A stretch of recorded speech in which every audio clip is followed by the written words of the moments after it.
Hello, YouTube. We are back for the attack and to start another conservation project. If you watch my channel, you know the next book that I was saying that was going to be on the Jerry the Jitterbug workbench after Source Dog Comics X-Men #1 and Night Tiger's exciting comics. You know what it was? Ding, ding, ding, ding. I'm sure you do. It is Detective Comics number 33. This is Jeremy's book, and Jeremy's on Instagram. He doesn't have a YouTube channel, and he reached out to me. As everyone knows, I just did in the past one upload in relation to this book because I was so excited to get it and to start working on it, but I had to finish some obligations prior that I committed to, and now I'm going to focus on this book solely. Now, you may be saying, Jerry, you say that all the time, and you start a conservation project and then you start working on other books, and I do. But this is going to be my main focus right now. And when I start working on other books, it gives me a little respite, a little break from working on a major conservation project so I can clear my mind. Now, this is Detective Comics number 33 with a cover date of November 1939. This is a Bob Kane cover. It also has Batman swooping down from the bridge with a side arm on him. So it's wonderful. Batman had a gun back in the day. And this is the first appearance of Thomas Wayne and Martha Wayne and Joe Chill, I believe it is. Yes, it is. That's the fella who killed the Waynes. This is the fourth Batman cover, and I am honored to work on this book. Thank you, Jeremy, and I'm going to do everything that I can do to make this a wonderfully conserved book. Now, the Golden Age is my passion, and Golden Age comics are the ones that I love working on. And just to let you know, during the process of working on this book, I'm going to contact my good friend Kenny Sanderson, and I'm going to bounce some ideas off of him in conserving this wonderful gem, this wonderful piece of history. Now, in the prior upload with this book, I talked a little bit about it. And in fact, I don't know if I brought this up, when I was in high school, I replicated this cover during an art project. I think I was in 10th grade. The art teacher said, pick whatever object or image that you want to draw and paint. And Jerry the Jitterbug in 10th grade or 9th grade picked this cover. So this is very special to me, and I am going to do my best, and I am going to take my time. Not that I don't take my time in other books, but this is very special to me. And I just want everyone to know who is watching the channel that I am going to bring every aspect of me working on this book to the viewers.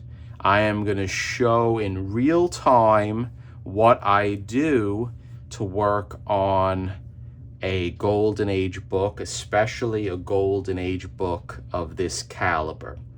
So right here, look at the panel. That is the first appearance of Martha and Thomas Wayne and Joe Chill. Is that not amazing? Because this book also told the origin of Batman one more time. This is the second time, minus the first origin of Batman. I believe I'm correct with that. So right here is the panel showing Batman's parents, him driving the Batmobile, or that looks like a plane because it's a Zeppelin. Let's look over to the next page. This is a classic panel right here of Batman or Bruce Wayne seeing his parents shot down by Joe Chill.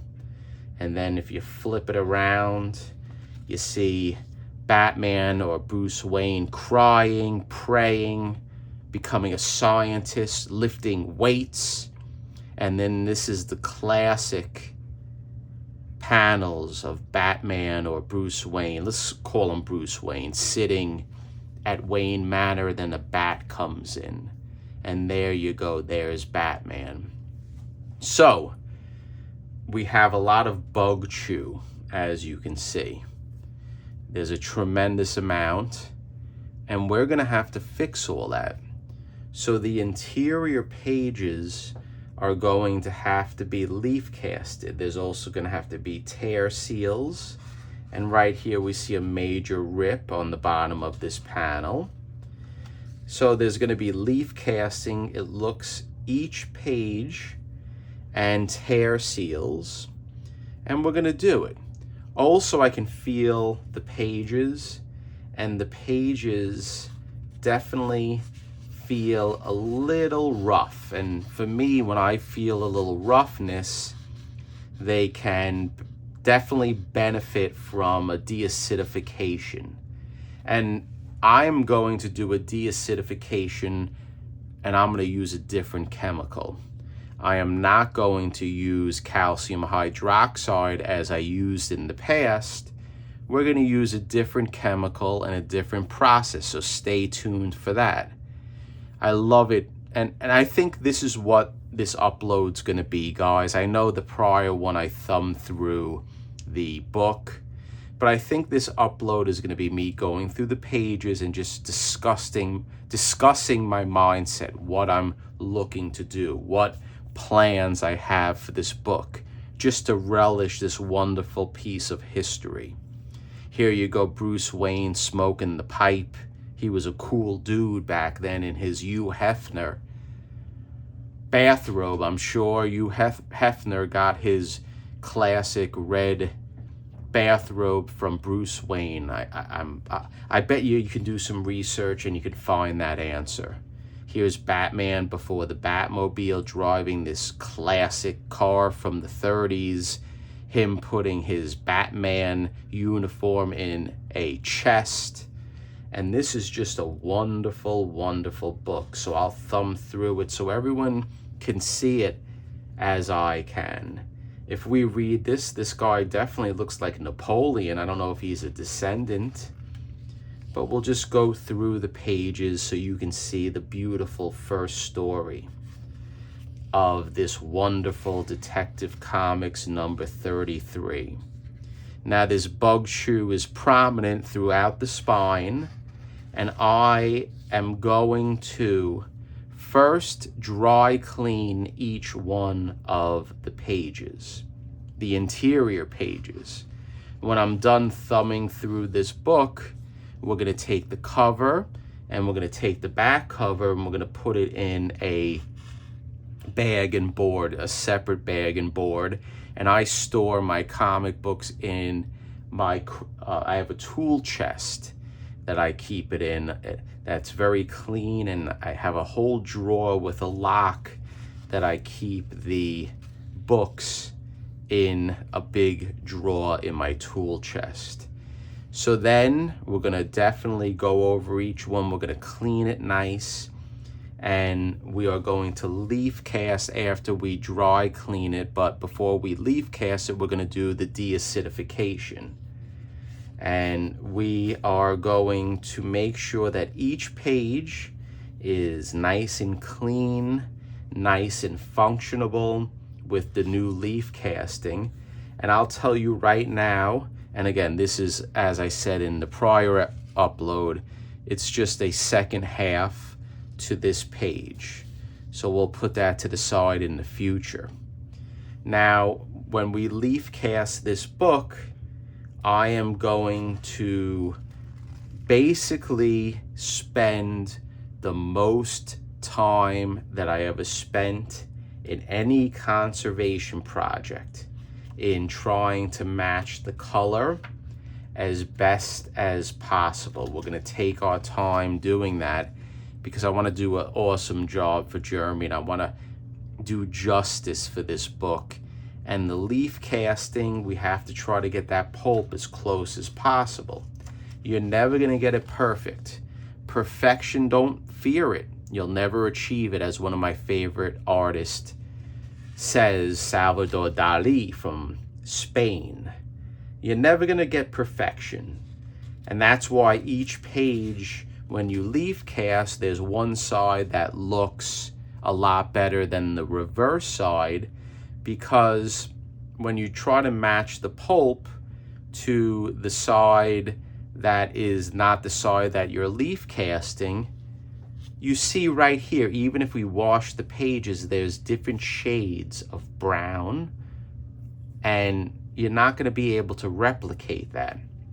I know that Kenny Sanderson did, or he does, double-sided leaf casting, and I've done that before. I've done that before with the Flash comics, and I've done it before with a few other books, trying to replicate a patina of the interior of the book.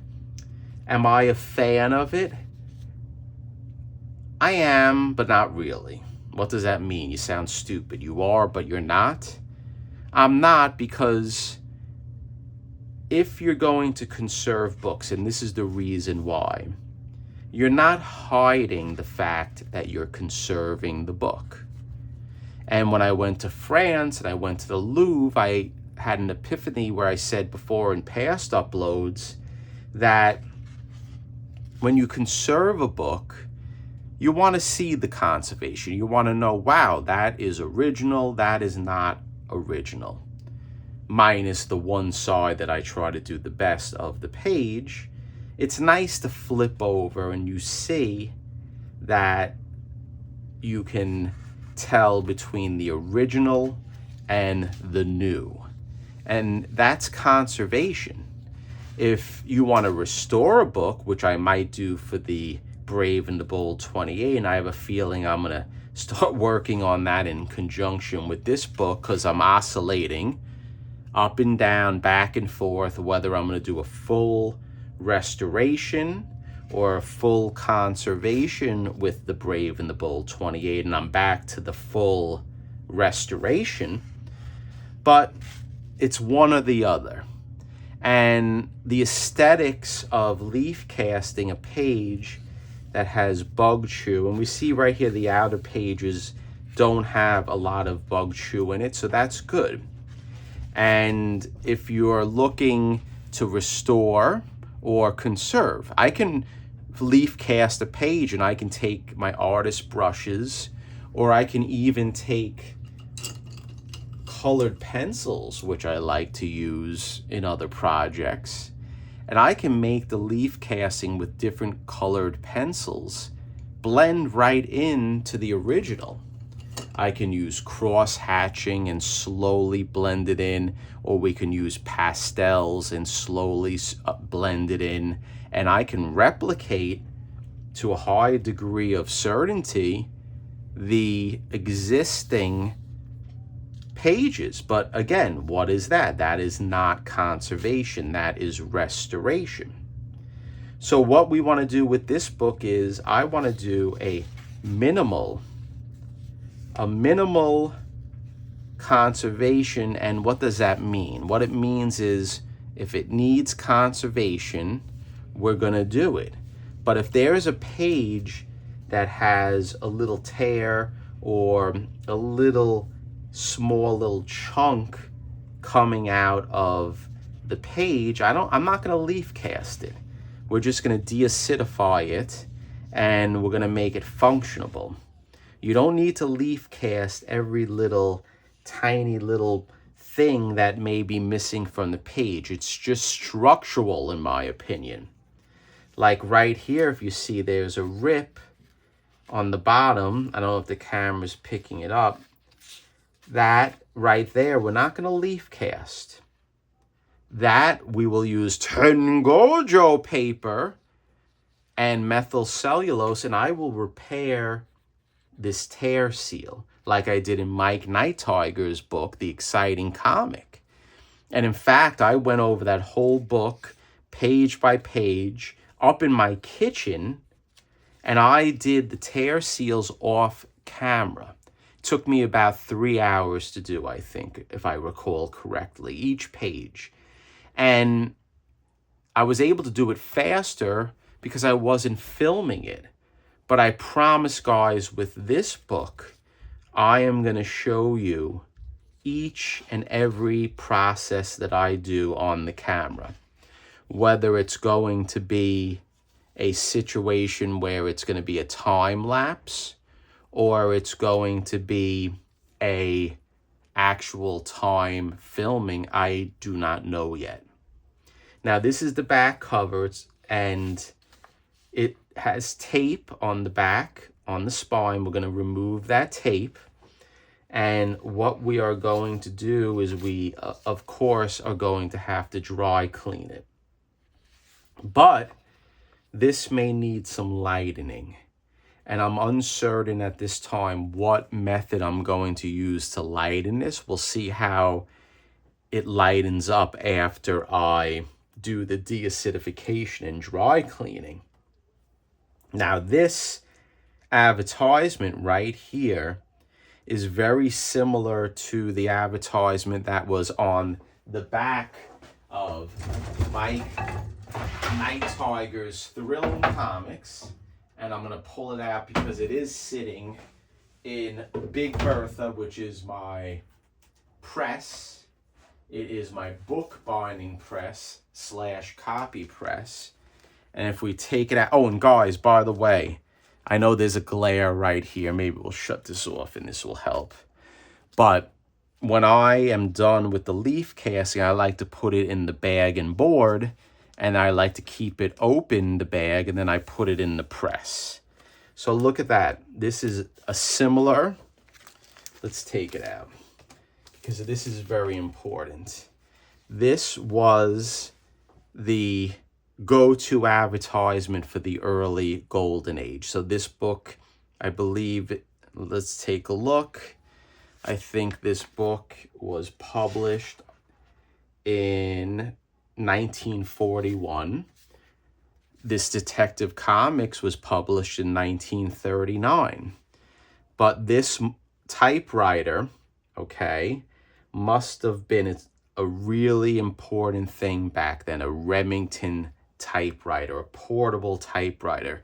I know this back cover is on Captain America #1, and this back cover with the color is also on Whiz Comics #1 / #2 that I need to find for my Whiz Comics #2 that I am privileged to own, which is incomplete. So that is a little rundown with what I'm planning to do. I'm going to try to do shorter uploads. Tell me what you think, because I think that shorter uploads versus ones that are an hour or so are better. And maybe we'll do multiple uploads, and we'll maybe expand my uploads that I do Monday, Wednesday, and Friday. Maybe we'll do a little more. I am uncertain yet. But all I know is that I want to share every aspect of this conservation project with you, the viewers. So thank you. I appreciate you watching. I know that really not much happened on today's upload, but we went over the process. And maybe I'll do a thumbnail, The Mind of a Conservator, just to go through the book and talk about it. And next upload, there's not going to be much action either, because the next upload, I'm going to tell you what the first steps that I do when I first start a project. And it's going to be a documentation of the book, so I have reference in the future when I work on the book, because sometimes these projects take quite some time. So I always want to have references, and I'll tell you what I'm talking about in the next upload. So if you haven't subscribed, please hit the sub button. If you didn't hit the like button, hit that as well. Why not? Share it. Let's get some motivation going on with this channel and get a few more subs and a few more likes and a little bit more action. Okay, guys? Thank you for stopping by and stay tuned.